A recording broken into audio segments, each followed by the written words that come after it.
I let him think he won the house. And for a while, I let myself believe it too. Not because I didn't know what I had paid. Not because I didn't remember every late night, every overtime shift, every yes I said at work when I was exhausted, just to keep the mortgage automatic draft from bouncing. I let him think he won because it was safer, in the moment, to look defeated. Because the kind of man who wants to win a house after a divorce isn't really after the house. He's after the moment you finally admit you're smaller than him. And I wasn't going to give him that. The day it started, the sky over West Seattle was bright enough to make everything feel fake. Like a movie set with perfect lighting. The kind of day that tricks you into thinking nothing bad can happen because the sun is out. Ethan Parker stood on my porch like he had always belonged there. Same clean haircut, same expensive watch, same posture that said he believed the world was built for him and everyone else was just renting space in it. He didn't knock. He used the key, my key, the one he had promised he'd return when the judge signed the decree. I was at the kitchen island with my laptop open, reviewing a compliance report for the hospital network I worked for, trying to pretend my life was still normal. My coffee sat untouched because my stomach had been tight for days. Like my body knew before my mind did that something was about to snap. When the deadbolt turned, I didn't jump. I just looked up slowly, like I expected it, because after 11 years of marriage, you learn the rhythm of a person's entitlement. Ethan stepped inside and didn't even glance at the framed photo on the entryway table. Not the one from our first anniversary, not the one where I'm smiling with my hair windblown, holding a paper plate of cheap barbecue like it was a luxury. He walked past it like it was decor in a hotel. "You're still here," he said. Not, "Hi." Not, "How are you holding up?" Just that. I closed my laptop gently. Calm hands, controlled breathing. I could feel my pulse in my throat, but I didn't let it touch my voice. "It's my house," I said. Ethan smiled like I'd told a joke. He tossed a folder onto the counter. It slid toward me like a dare. "It was your house," he corrected, voice smooth, practiced. "Now it's ours. But I'm the one staying." Behind him, his mother came in like she'd been invited. Denise Parker wore pearl earrings and a pale cream coat, the kind of coat that never meets rain. Her lips curled into a smile that didn't reach her eyes. And behind her, a woman I didn't recognize at first. She was young, maybe late 20s, long glossy hair, nails done, a beige trench coat that looked like it had never been sat in. Ethan didn't introduce her right away. He wanted me to ask. He wanted me to feel the humiliation of giving her a name. So I didn't.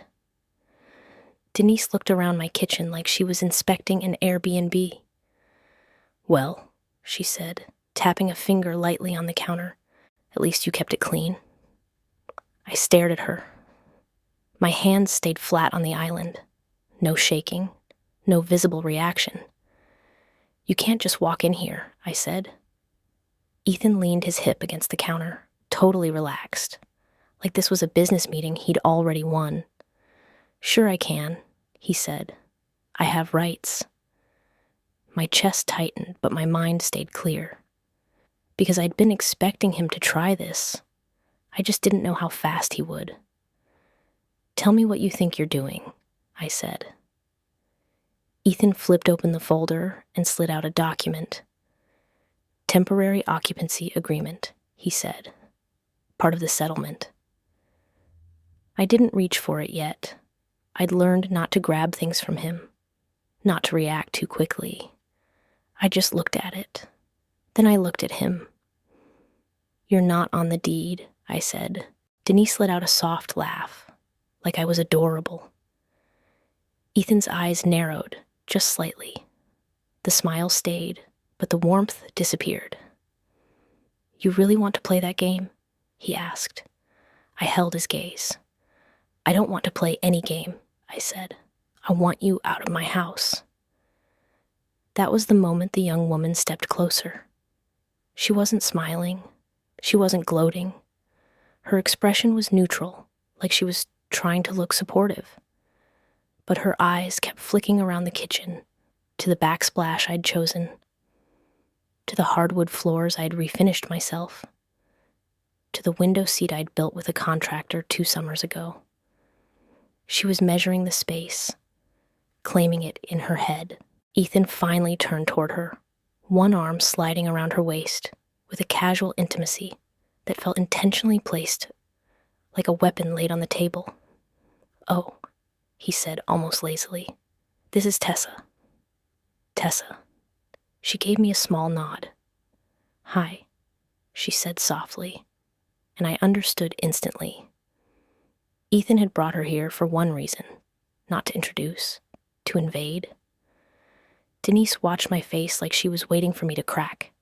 I didn't. I kept my voice even. "Congratulations," I said. Tessa blinked like she wasn't expecting that. Ethan's smile sharpened. "Thanks," he said. "We're moving forward, and we're doing it here." My stomach turned, but I didn't show it. "Where is here, exactly?" I asked. Ethan tapped the document again. "This house," he said. "You'll be leaving." I slowly pulled the folder closer, not rushing, not shaking. I scanned the top page, and there it was. A paragraph I had read during mediation, back when my brain was overloaded with grief and legal language, and the shock of watching someone turn your shared history into a negotiation. Temporary exclusive occupancy granted to husband until refinance or sale. It was written in cold, neutral words. No mention of me. No mention of the fact I had bought this house 2 years before we met. No mention of the fact that his name had never been on the mortgage. I felt the heat rise in my chest. Then I pushed it down. "Exclusive occupancy," I said quietly, eyes still on the paper. Ethan nodded. "You see," he said, "I'm not a monster. We did it the legal way." Denise leaned in, voice dripping with fake sympathy. "It'll be easier if you just cooperate, honey," she said. "Dragging this out will only embarrass you." Embarrass me. Like being removed from my own home was a social mistake, not a moral one. I looked up at Ethan. "You can't force me out today," I said. Ethan's eyebrows lifted. "I can," he said, and his tone changed, just a fraction, into something harder. 30 days. That's what we agreed on. After that, I file. Sheriff shows up. You leave." He said, "Sheriff," like he was ordering delivery. My pulse thudded once, heavy, like a door closing. Then I nodded. Not because I agreed, because I wanted him to think I did. Ethan's eyes brightened. He mistook my nod for surrender. Good. I slid the folder back toward him and let my shoulders soften. "Okay," I said. Denise's smile widened like she'd been starving for it. Tessa exhaled, relief flickering across her face. Ethan's grin turned victorious. The kind of grin that always made me feel like I was standing on the edge of something dangerous. "See," he said. "Was that so hard?" I stood up slowly, calm, controlled. "I'll need time to pack," I said. "Of course," Ethan said. "Be reasonable, be mature, don't make a scene." A scene. Like leaving the house I paid for was a polite ritual. I nodded again. And Ethan relaxed so much it almost made me sick, because he believed he'd won. He believed I was finally obedient. He didn't see the way my mind was already moving, already calculating, already tracing every line of that agreement back to the one thing men like Ethan always forget. Paper cuts both ways. He and Denise stayed for another 10 minutes, walking through the living room like they were touring a future that belonged to them. Tessa lingered by the stairs, staring at the hallway that led to the bedrooms, the hallway where my life had happened. Ethan finally turned at the door. 30 days, he reminded me, voice cheerful, and then this becomes my home again. Again, like I had been the temporary guest. When the door shut behind them, the house fell silent in a way that felt almost holy, like it was holding its breath. I stood still for a long time, listening to the hum of the refrigerator, the distant sound of traffic, the creak of the floorboards under my bare feet. Then I walked to my laptop. I opened a new tab, and I typed in the one thing I knew Ethan would never bother to do. King County property records, because Ethan loved drama, but I loved facts. Within minutes, I found the deed. My name, only my name. The mortgage, also only my name. And the lien history, clean. No clouds, no co-owners, just me. Which meant the occupancy agreement, the one he was waving like a victory flag, wasn't about ownership. It was about possession. And possession is a game that can be flipped if you know the rules. I opened the PDF of the settlement agreement, scrolled to the occupancy clause, and read it again. Slower this time. Word by word. Not like a scared ex-wife. Like a compliance analyst who had spent a decade finding the tiny lines where corporations tried to hide their lies. And that's when I saw it. A phrase I had missed before. Because it wasn't bold, it wasn't underlined, and it wasn't written for someone emotional. It was written for someone careless. It said the temporary exclusive occupancy was granted.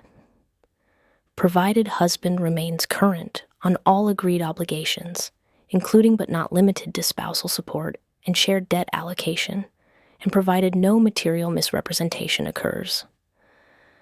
Material misrepresentation. My throat went cold, because Ethan had been lying since the day he asked for divorce. Not big lies, small ones, the kind that felt harmless, until you stack them together and realize they form a wall. I stared at the screen, heart steady now, because I didn't feel scared anymore. I felt focused. I grabbed my phone and opened my banking app, the joint credit card account we had agreed to close, still showing activity, 2 charges from this morning, a furniture store, and a deposit from a rental truck company. He was already buying things, already planning his move, already spending money. That wasn't his, in ways that violated the agreement. And that's when I understood exactly what I needed to do. Not scream, not fight him on the porch, not call the police and beg someone to care. I needed to let him keep thinking he won, long enough to step into the trap he built for me, and then close the door behind him. I picked up my phone and called the one person Ethan hated more than any judge. Not because she was loud, because she was quiet. And when quiet people speak in court, everyone listens. My attorney answered on the second ring. "Claire," she said, "I was just about to email you." I stared at the settlement clause on my screen.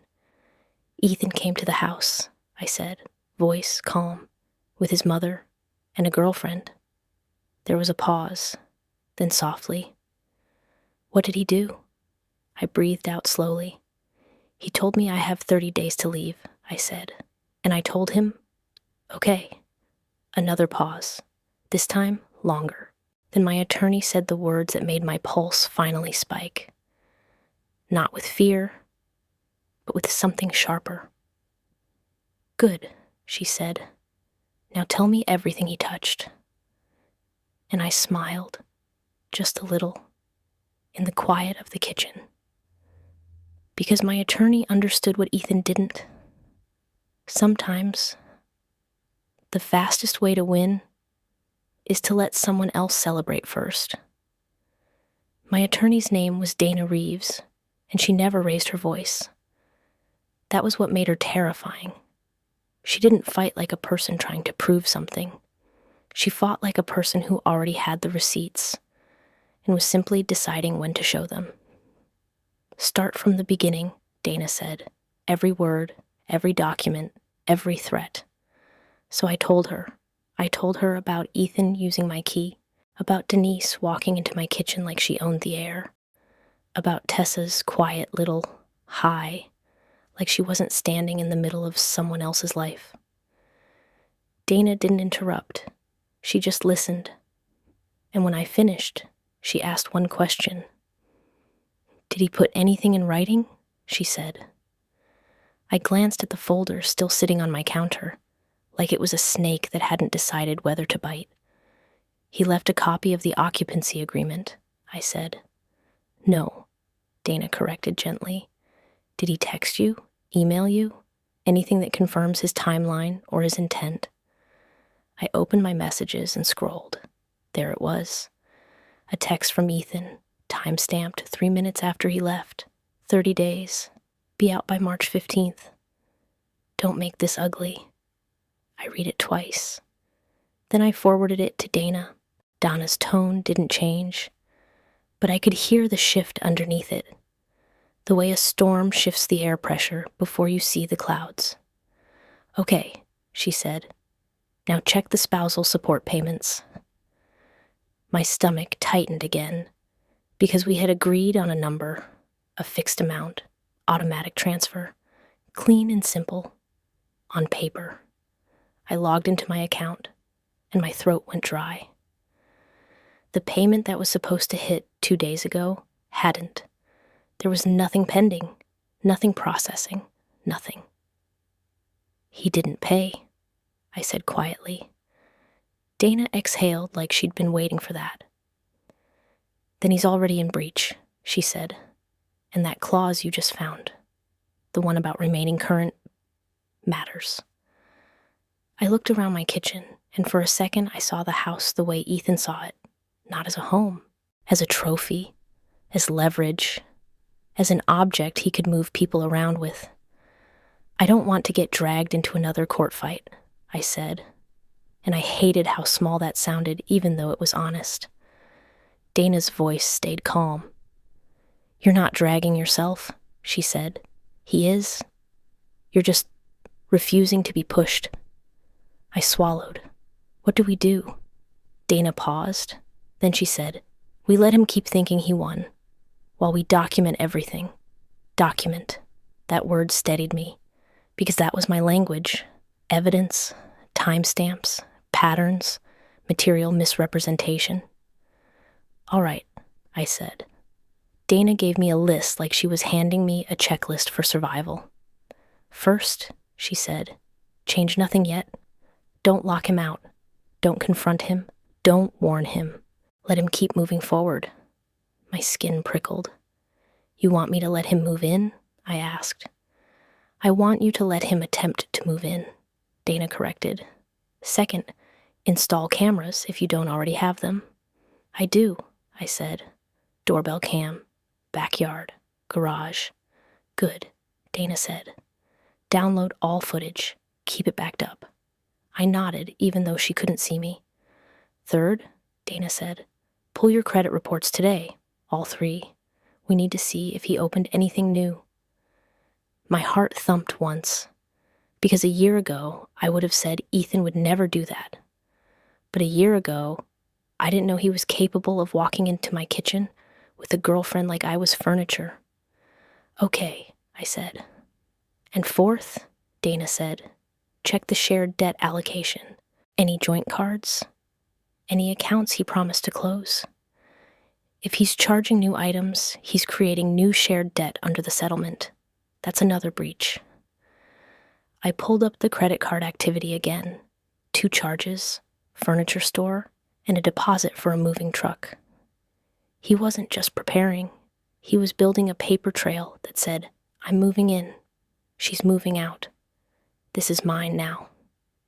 Dana continued. "And fifth, Do not leave the property for long periods. If he tries to claim you abandoned the home, we shut that down. My stomach tightened. Abandoned, I whispered. It sounded ridiculous. And yet I knew men like Ethan could make ridiculous sound believable if they said it with enough confidence. Dana's voice softened slightly. Claire, I know you're tired, but you can do this. You don't have to fight loud. You just have to stay smart.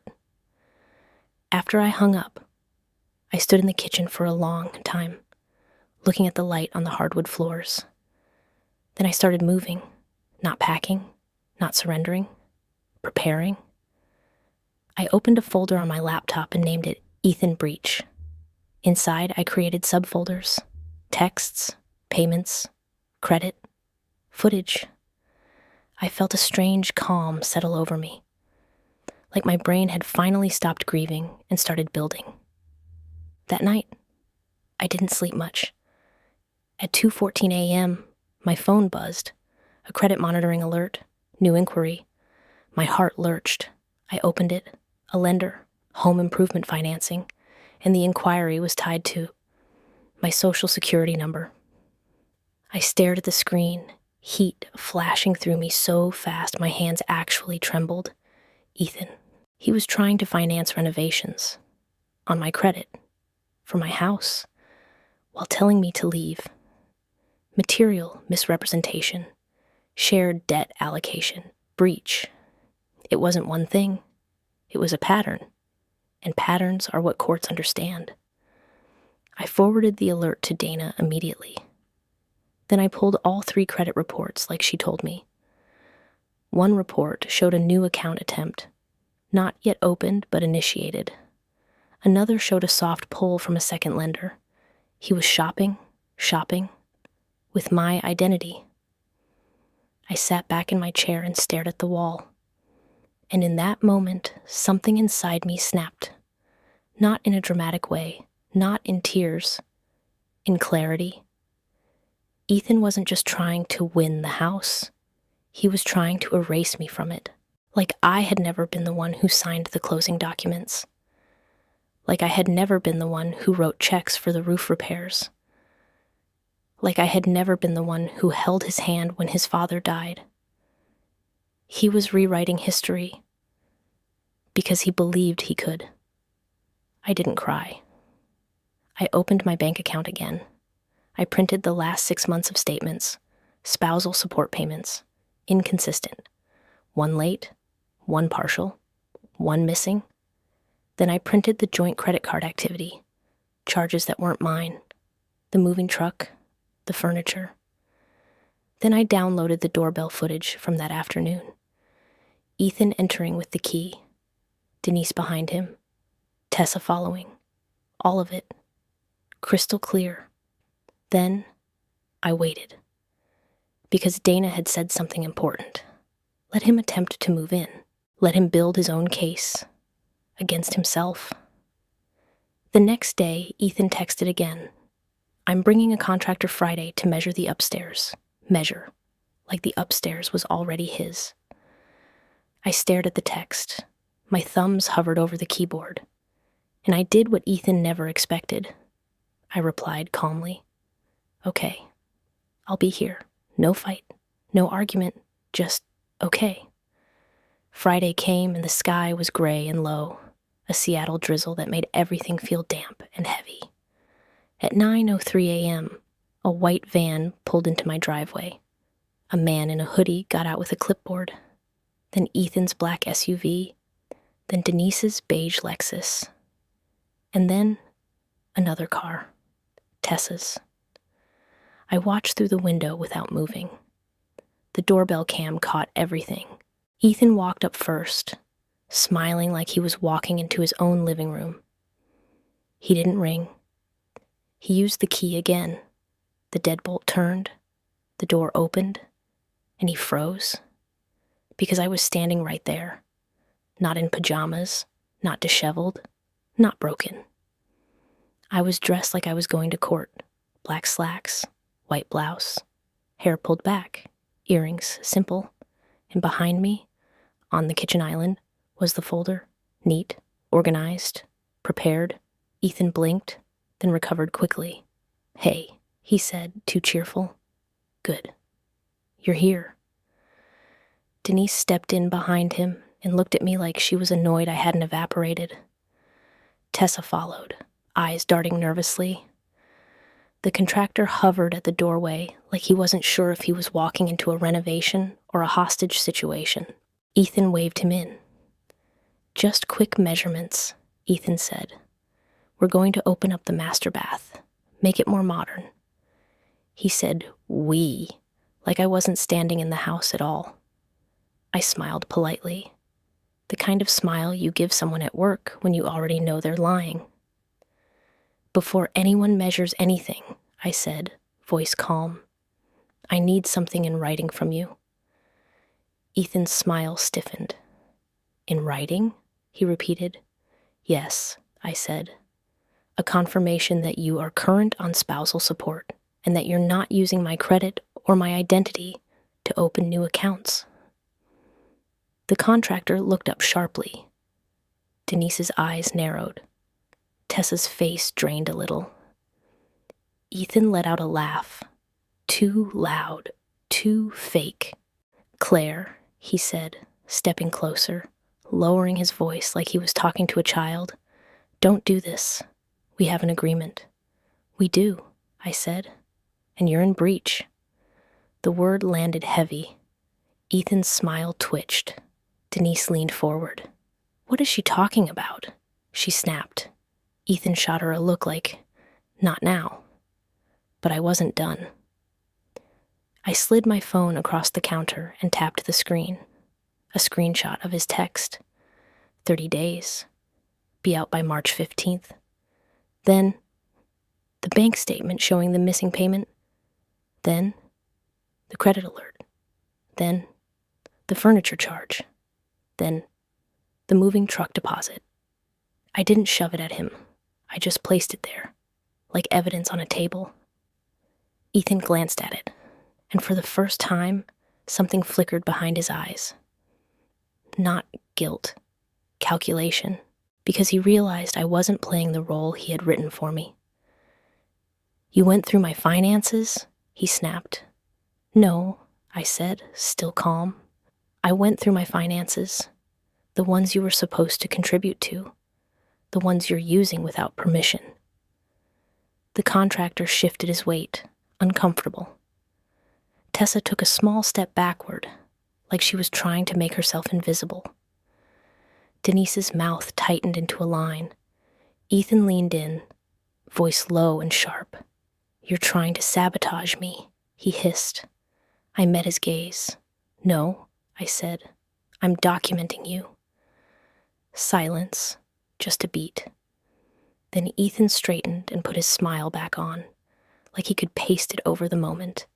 "Fine," he said loudly, turning to the contractor. "Ignore that. Go ahead and measure." The contractor hesitated, eyes flicking between us. And I realized Ethan was counting on something. He was counting on me not wanting to make a scene in front of strangers. He was counting on my old instinct to keep things polite. So I did something else. I looked at the contractor and smiled politely. "I'm sorry," I said. "Before you step further into my home, I need you to know this property is not legally authorized for renovation under my name, and any work performed without my written consent will be disputed." The contractor froze. Ethan's eyes widened just slightly. Denise inhaled sharply, like she was offended by the idea of consent. The contractor slowly stepped back. He said. I need to make a call." He turned and walked out to his van. Ethan's jaw tightened. "You're embarrassing yourself," Denise hissed. I looked at her. "I'm protecting myself," I said. Ethan stepped closer again, voice dropping. "You think this is cute?" he said. "You think you're clever? You're still leaving?" I tilted my head slightly. "Am I?" I asked quietly. And that's when his phone buzzed. He glanced down. His face shifted, barely, but enough, because whatever he saw wasn't good. I didn't ask what it was. I didn't need to. I watched him swallow. Then he said, "We'll talk later." And he turned sharply, walking out. Denise followed, muttering under her breath. Tessa lingered for 1 second, looking back at me with an expression that wasn't hatred. It was fear. Then she hurried after them. When the door shut, I exhaled slowly. My hands weren't shaking. My heart was steady. Because now, I knew. Ethan was still confident in public, but something was moving under the surface. Something he hadn't anticipated. I walked back to my laptop, opened my folder, and saved the footage labeled Attempted Renovation, Friday. Then I waited for Dana's call, because the next step wasn't screaming. It was strategy, and Ethan was about to learn the difference. Dana called at 4:27 p.m. Her voice was the same calm as always, but there was an edge underneath it now. The kind of edge you hear when someone has found exactly the piece they needed. "I filed an emergency motion," she said. My stomach tightened. "Emergency?" I repeated. "Yes," Dana said, "because he's attempting to exercise occupancy rights while in breach. He's also potentially committing identity misuse. The judge will take that seriously." I paced slowly through the living room, phone pressed to my ear, eyes drifting to the bay window where the street looked ordinary. Like my life wasn't a legal storm waiting to break. "What happens now?" I asked. Dana paused just long enough to make my pulse rise. "We have a hearing date," she said, and I requested immediate temporary relief. "Relief," I echoed. Dana's voice stayed level. "Meaning?" "We asked the court to suspend his occupancy rights until he's current on obligations and until the credit issue is investigated. If granted, he can't enforce that 30-day timeline." I stopped pacing. "Can't enforce," I whispered. The words felt unreal, like sunlight after weeks of rain. Dana continued, "I also sent a preservation letter. He is not to destroy texts, emails, financial records, anything. If he does, it becomes worse for him." I pressed my free hand to my forehead. "Dana," I said, voice tighter now, "he's going to lose it." "I know," she said softly. "That's why you keep cameras rolling." As if on cue, my phone buzzed with a text from Ethan. "You really want to do this? You're making it ugly." I stared at the message for a long time. Then I showed Dana via screenshot. Dana's response was simple. "Do not reply," she said.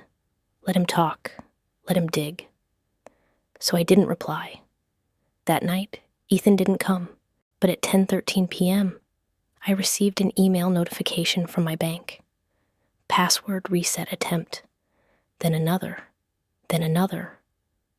I felt cold spread through me. He was trying to get into my accounts. I called the bank immediately, changed everything, added multi-factor authentication, set verbal passwords on every conversation, and locked my credit. I didn't sleep. At 6:41 a.m., a car pulled into the driveway. I watched through the window. Ethan. He stepped out like he was arriving at a crime scene. Jaw clenched, shoulders tight, no smile. Denise wasn't with him. Tessa wasn't with him. It was just Ethan, and a man I didn't recognize holding a clipboard. A process server. My stomach flipped once, but then steadied. Because I had been preparing for this. Ethan marched up to my porch and rang the bell 3 times in a row. Aggressive. Impatient. Like the house was refusing to obey. I opened the door calmly, chain still on. Ethan's eyes flashed. "You think you're funny?" he snapped. The process server cleared his throat awkwardly. "Ma'am," he said, "I have documents for you." I looked at Ethan. "Documents?" I asked. Ethan's lips curled. "Eviction notice," he said. "I told you, 30 days. I'm not playing." I looked down at the documents, then back up at him. And I did something that made his face change. I smiled. Not a big smile. A small, controlled one. "Thank you," I said to the process server. "I'll accept those." The man handed them over, relieved, and stepped back like he wanted no part of our history. Ethan leaned in, voice low, venomous. "You're done," he said. "You hear me? You're done." I looked at him. Really looked. The man I had once loved was standing on my porch like an invader, and he still believed intimidation was power. I held the papers loosely. Then I said quietly, "Did you pay the spousal support?" Ethan's jaw tightened. "That's none of your—" "Did you?" I repeated, voice calm. He hissed through his teeth. "It's being handled." "That's not an answer," I said. Ethan's eyes flicked to the process server, then back to me. "Stop stalling," he snapped. "You're leaving." I nodded slowly. "Okay," I said. Ethan blinked, thrown off by the lack of fight. Then his expression turned smug again. "Good," he said. "Finally." He turned to walk away like he'd just won a trophy. I watched him descend the steps. Then I called after him, still calm. "Oh, Ethan?" He turned annoyed. "What?" he barked. "I'll see you in court," I said. For a second, the smugness slipped. Just for a second. Then he scoffed. "You think you have a case?" he said. I lifted the eviction paper slightly. "I think you do," I said. "Against yourself." His eyes narrowed.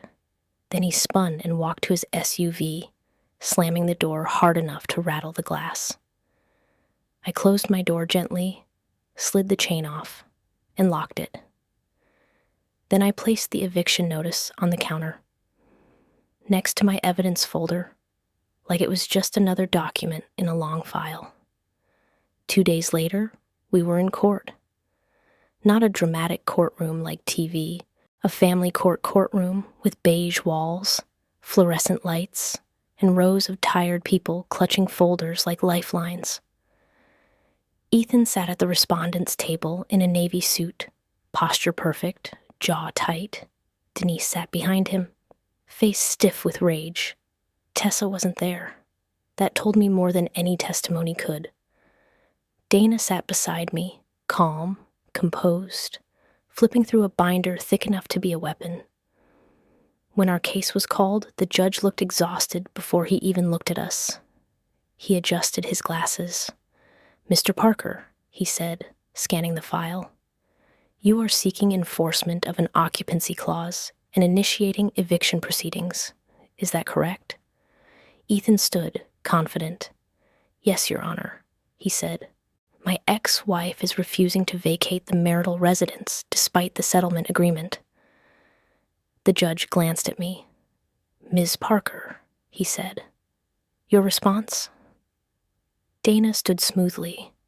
"Your Honor," she said, "my client is the sole deed holder of the property. Mr. Parker was granted temporary occupancy rights contingent on remaining current on obligations and not engaging in material misrepresentation. He has failed both." Ethan's head snapped toward Dana. "What?" he hissed under his breath. Dana didn't look at him. She handed the bailiff a packet. The judge began flipping. Bank statements, missed payments, text messages, credit inquiry alerts, screenshots of the attempted password resets. And then, the footage. Dana played a short clip, Ethan using the key, walking in with Denise and Tessa. The judge's face didn't change much, but his eyes sharpened. Dana spoke steadily. "Mr. Parker is attempting to use the occupancy clause as a weapon," she said. He is also attempting to open financial accounts using my client's identity and credit. We are requesting immediate suspension of occupancy rights and an order preventing Mr. Parker from accessing the property or initiating further financial activity under her name. Ethan stood abruptly. "That's a lie," he snapped.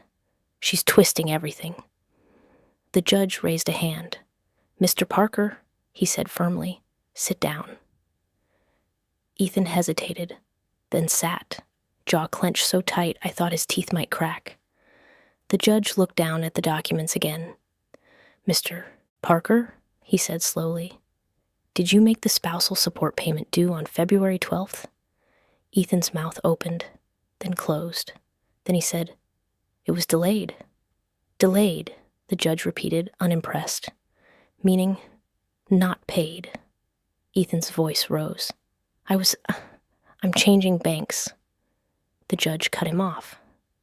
"Did you initiate eviction proceedings while not current on your obligations?" the judge asked. Ethan's face flushed. "I have rights," he said tightly. The judge's gaze hardened. "You have conditional rights," he corrected, "and conditions matter." Denise's lips pressed together like she was holding back poison. The judge turned a page. "Did you attempt to open a home improvement financing account using Miss Parker's social security number?" he asked. Ethan's head snapped up.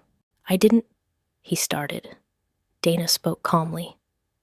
"We have the inquiry reports from all 3 bureaus, Your Honor," she said. 2 lenders, one initiated within hours of Mr. Parker texting about renovations. The judge stared at Ethan for a long beat. Then he said, "Mr. Parker, do you understand how serious this is?" Ethan swallowed. His confidence, the polished, practiced thing he wore like armor, started cracking. "I was trying to fix the house," he said, voice quieter now. "It benefits both of us." The judge leaned back slightly. "The house," he said, "which is solely in Miss Parker's name." Ethan's eyes flicked to me, and in them I saw it. Not love, not regret, fear. Because he finally understood he wasn't fighting an emotional ex-wife. He was fighting paper, evidence, a system that doesn't care how charming you are if the documents don't support you. The judge exhaled. "Here is what will happen," he said, voice firm. "Mr. Parker's temporary occupancy rights are suspended effective immediately due to breach of obligations. He is not to enter the property without written consent from Ms. Parker. Additionally, Ms. Parker is granted a temporary protective financial order preventing Mr. Parker from initiating any credit, loan, or account activity under her name. Any violation will result in sanctions." Ethan's face went pale. Denise made a sound, half gasp, half choke, like she couldn't believe the world had just told her no. The judge wasn't done. "Mr. Parker," he said, "you will provide proof of full spousal support payment within 72 hours. You will also provide documentation regarding all credit inquiries.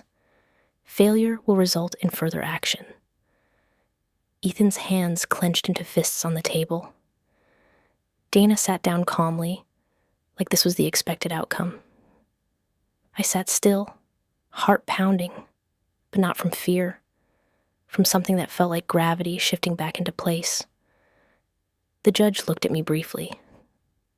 "Ms. Parker," he said, softer now, "this is your residence. If you choose to sell it later, that is your decision. But at this time, you have the right to remain. Remain." A single word, and it felt like oxygen. Ethan stood when the hearing ended, but he didn't look tall anymore. He looked cornered. In the hallway, he approached me fast, face twisted. "This isn't over," he hissed. Dana stepped slightly in front of me. "It's over enough," she said calmly. "Any further contact goes through me."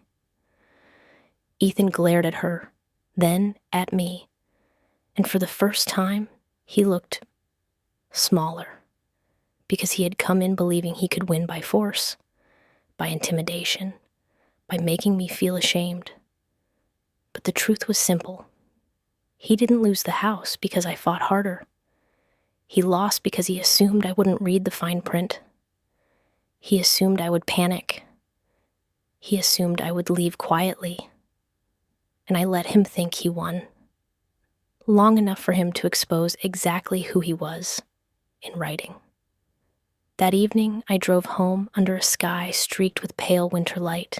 When I pulled into my driveway, the house looked the same. White siding, warm porch light, the window seat in the front room. But it felt different, not because Ethan was gone, because I had returned to myself. I walked inside, locked the door, and leaned back against it for a second. Then I did something I hadn't done in weeks. I breathed fully, without feeling like I was borrowing air. My phone buzzed, a text from an unknown number. I opened it. It was Tessa. "I'm sorry. I didn't know." He told me it was his. "Please don't contact me again." I stared at the message. Then I deleted it. Not because she didn't matter, because she wasn't the point. Ethan wasn't building a life with her. He was building a story where he was the winner, and stories fall apart when you introduce facts. I walked into the kitchen, poured myself fresh coffee, and sat at the island where he had thrown that folder like a dare. I opened my laptop, and I renamed my folder. Not Ethan Breach, not court, not evidence. I named it home, because that's what it was. Not a trophy, not leverage, not a weapon. A home. And the lesson I learned, the one I would never forget, was simple. Sometimes you don't win by being louder. You win by being patient, by being precise, by letting someone else believe they're holding power until the moment they realize they were holding the rope the whole time, and you were the one who knew where it was tied. Lesson: never mistake someone's confidence for control. Read every line, document every move, and remember, the quietest person in the room is often the one who's already won.